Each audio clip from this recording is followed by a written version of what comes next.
What's up guys, I'm James and welcome back to the Great Gambino channel. Today is a very special day for me because today this channel turns 10 years old. Now I thought this would be a perfect opportunity to go back and talk about my own experiences as a content creator and overall just my experiences with film, video, and media in general. So without further ado, let's jump into it.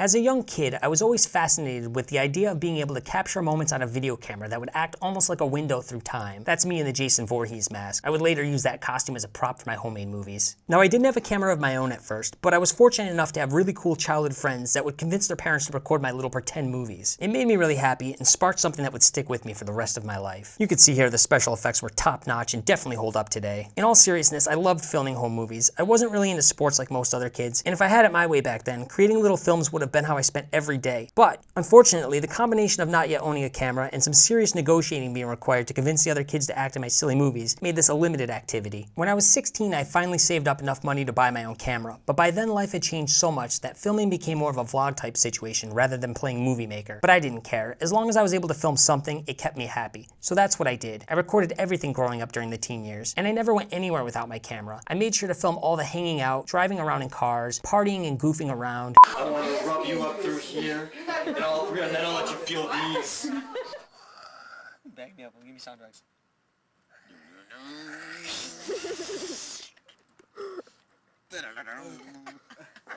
Back then, it seemed like there was always plenty of friends to hang out with, and I really enjoyed those New York summers. Of course, I love martial arts, so I was always filming and practicing karate with friends. This is a part of life I really miss, because when I was young, I would practice martial arts anywhere. I didn't care if I was at a party, in a mall, hotel, or in class. It didn't matter. I felt comfortable busting off karate moves wherever I was. Nowadays, if I randomly throw a karate kick in public, people will look at me like I'm an insane person. In a lot of ways, I see similarities to what teens upload to YouTube today, with all the amazing martial arts and parkour. People are enjoying life, being young, hanging out, filming pranks, flips, and tricks. Filming back then was also different in many ways from today. It was much more unusual to see somebody pull out a camera, especially because of the size. Now, everyone has a camera and people are used to seeing them, but because of online video platforms, people limit what they will allow you to record. Businesses were much less likely to kick you out just for having a camera, and more likely to ask you to leave for the prank or horseplay itself. Today's security becomes aware of a teen with a camera almost immediately, and youth has to be much more secretive while capturing public adolescent fun. During my college years, I started out studying psychology and business before eventually earning a film degree at Ithaca College in New York. It was a pure coincidence that I happened to be halfway through finishing film school when websites like YouTube began to surface, giving students and creative types everywhere a brand new outlet to display our work. And that's just what I did. As I would complete my film projects each semester, it was very exciting for me to upload to this new thing called YouTube and all the other early video platforms. I even remember physically sending projects to eBaum's World hoping to get featured. Back then, I was still using my original YouTube channel that I created in 2005 under the extremely forgettable username Gambino540. That was during a time when most people had no idea what YouTube would evolve into. I was not yet thinking about branding, but eventually I felt like I needed a more catchy name. And during those Wild West times, the only option was to create a new channel. In 2009, that's exactly what I did, creating my current channel, The Great Gambino. When the new channel eventually broke 1,000 subscribers, I permanently deleted the Gambino540 channel. By 2008, I had graduated and relocated to Los Angeles, California, where I'm currently still living. I was lucky to find a job working in visual effects at a small company, but I was very lonely, depressed, and had a hard time fitting in. Because of my attraction toward visual effects during film school and a few of my early jobs in the entertainment industry, most of my early YouTube projects were skits based around cheesy CGI effects. As time went on, I jumped around in multiple companies in Los Angeles. It's very important to be social in the entertainment industry, and as somebody who can be somewhat introverted, this is an area where I struggled and found it was extremely difficult for me to connect with anyone or gain any sort of relevance within the company. After a long period of trying to stick it out, I realized I was depressed and not in the mental state of mind required to change my situation. That's when I made the hard decision to walk away from an amazing VFX company full of wildly talented artists. My next real job would be working for a major tech company in a position not related to VFX. Because of these changes, I eventually lost interest in visual effects altogether, and that reflected on my YouTube channel as I struggled to find the motivation and excitement to create new content. As time went on, I would become inspired by new technologies such as virtual reality. VR became a new era of obsession for me on my channel, and it's also what triggered the start of me becoming a much more consistent content creator. It was easier and less time-consuming to produce VR videos than it was to create visual effects videos. From that point on, I began to incorporate other hobbies that I had, such as wristwatches, which would become my most viewed topic so far to this date. But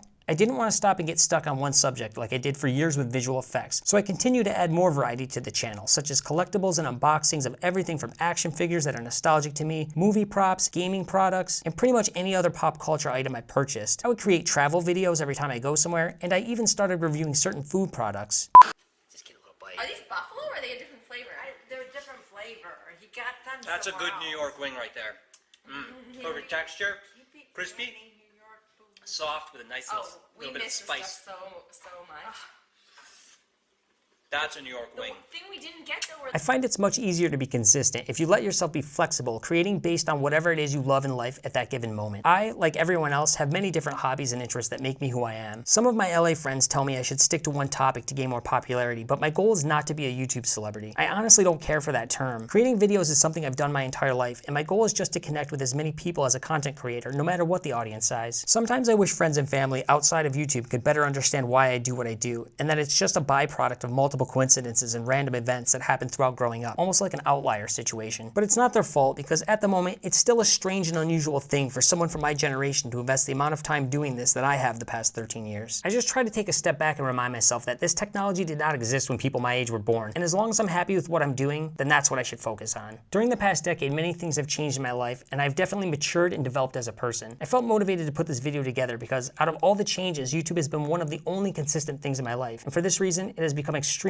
important to me. Aside from my journey with YouTube, I feel fortunate to have filmed my history during a time when it was less common to do so. It has given me a look back into the window of who I am. With my camera, I have captured important people in my life that are no longer with us. I filmed amazing friendships I had with people in my youth, some of which I've unfortunately lost touch with. Things like this are a normal part of the growing process, but the ability to capture moments and then look back and reflect on our own past through the means of social media and other forms of digital recording has become a mainstream part of our human culture. From here on out, all future generations will have the luxury to look back and see their own histories, and I think that is an amazing and powerful thing.